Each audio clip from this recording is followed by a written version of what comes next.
Vədləşkən aşu caynim Yeniğa keldim Bil yürgen bostanlarni Xiyalda gezdim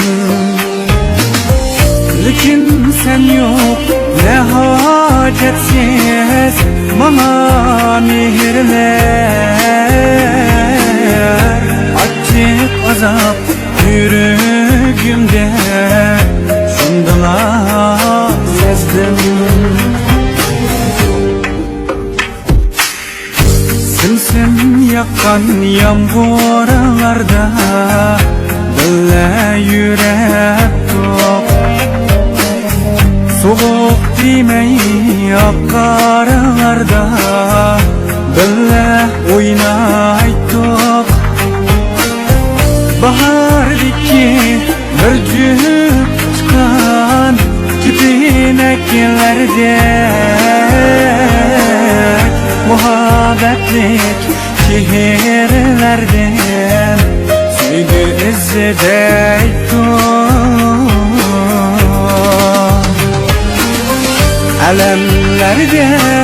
Alemlerde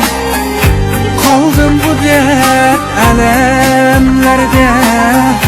Derdim hiç derman yok Yürer tenhamen geceler Alemlerde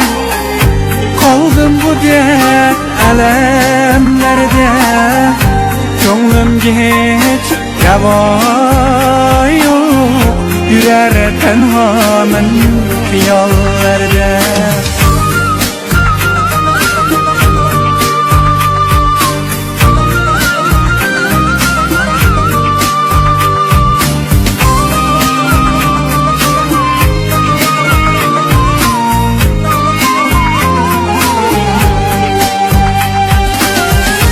Kalbimdeki armanlarım Sır bulup kaldı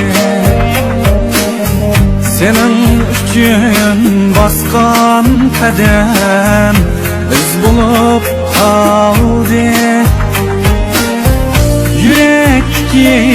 dertlerimni insan bilmedi Мәңгі деген күнжерде Құр болып қалды Alemlerde Kaldım bu dert alemlerde Derdim hiç derman yok Yürer tenhamen geceler Alemlerde kaldım bu dert alemlerde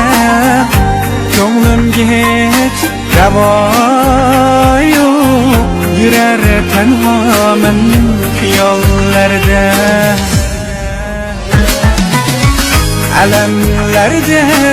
Alemlerde kaldım bu dert alemlerde Derdim hiç derman yok Yürer tenhamen gecelerде Alemlerde kaldım bu dert alemlerde Gönlümge hiç rava yok Yürer tenhamen hiyallerde